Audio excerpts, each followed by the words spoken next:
घनी रात थी और प्रोफेसर आदित्य अपनी पुरानी लैब में बैठे एक प्राचीन पांडुलिपि को निहार रहे थे। पांडुलिपि का रंग फीका पड़ चुका था और उस पर लिखी भाषा किसी को समझ नहीं आती थी। प्रोफेसर आदित्य, जो सदियों पुराने रहस्यों को सुलझाने के लिए जाने जाते थे, पिछले 3 महीनों से इस पांडुलिपि पर काम कर रहे थे, लेकिन सफलता उनके हाथ नहीं लगी थी। अचानक एक पुरानी डायरी उनकी नजर में आई जो पांडुलिपि के नीचे दबी थी। डायरी के पन्ने पीले पड़ चुके थे और उन पर धूल की परत जमी थी। उन्होंने धीरे से डायरी खोली। पहले कुछ पन्ने खाली थे, लेकिन फिर एक अजीबोगरीब चित्र दिखाई दिया, एक चक्र जिसके भीतर कुछ रहस्यमय प्रतीक उकेरे हुए थे। चित्र के नीचे एक धुंधली सी लिखावट थी, सूर्य ग्रहण के दिन जब चंद्रमा का प्रतिबिंब गहरे पानी में दिखेगा, तब ही अदृश्य स्याही का रहस्य उजागर होगा। प्रोफेसर आदित्य के दिमाग में एक विचार कौंधा। क्या यह पांडुलिपि किसी अदृश्य स्याही से लिखी गई थी और क्या यह चित्र उस स्याही को प्रकट करने का तरीका था? उनकी जिज्ञासा अब चरम पर थी। उन्होंने तुरंत खगोल विज्ञान की किताबें निकाली और अगले सूर्य ग्रहण की तारीख देखी। अगले महीने की 15 तारीख। दिन गिनते गिनते वह 15 तारीख आ गई। प्रोफेसर आदित्य एक सुनसान झील के किनारे जा पहुँचे। रात का समय था और आसमान में धीरे धीरे सूर्य ग्रहण की शुरुआत हो रही थी। उन्होंने अपनी जेब से वह प्राचीन डायरी निकाली और उस चित्र को ध्यान से देखा। लिखावट में गहरे पानी में चंद्रमा का प्रतिबिंब का जिक्र था।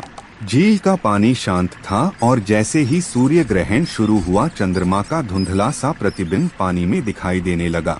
ठीक उसी क्षण प्रोफेसर आदित्य को लगा कि पांडुलिपि से एक हल्की सी चमक निकल रही है। उन्होंने तुरंत पांडुलिपि को पानी के प्रतिबिंब के ऊपर रखा। कुछ ही सेकंड में पांडुलिपि पर लिखे अक्षर धीरे धीरे उभरने लगे, जैसे कोई जादू हो रहा हो। वह अदृश्य स्याही थी, लेकिन उनकी खुशी ज्यादा देर टिक न सकी। जैसे ही अक्षर स्पष्ट हुए, उन्होंने एक और चेतावनी पढ़ी, जो कोई भी इस रहस्य को उजागर करेगा, उसे प्राचीन अभिशाप का सामना करना होगा। प्रोफेसर चौंक गए। उन्होंने डरते हुए पांडुलिपि पर आगे पढ़ा। उसमें एक प्राचीन खजाने का रास्ता बताया गया था जो सदियों से छिपा हुआ था, लेकिन खजाने के साथ ही एक भयानक अभिशाप जुड़ा था, जो उसे छुएगा वह पत्थर का बन जाएगा। प्रोफेसर आदित्य अब एक दुविधा में थे। क्या वह खजाने की तलाश में जाएं और अभिशाप का सामना करें, या इस रहस्य को हमेशा के लिए दबा दें? उनकी जिज्ञासा उन्हें खजाने की ओर खींच रही थी, लेकिन डर उन्हें रोक रहा था। उन्होंने सोचा शायद इस अभिशाप का भी कोई हल होगा। अगले कुछ दिन उन्होंने अभिशाप से बचने के तरीकों पर शोध किया। पांडुलिपि में कहीं भी अभिशाप से मुक्ति का कोई जिक्र नहीं था। एक रात जब वह थक हार कर बैठे थे, उनकी नजर फिर से डायरी के आखिरी पन्ने पर पड़ी। उस पर एक और धुंधली सी लिखावट थी, जिसे उन्होंने पहले ध्यान नहीं दिया था। लिखावट थी, ज्ञान ही मुक्ति है।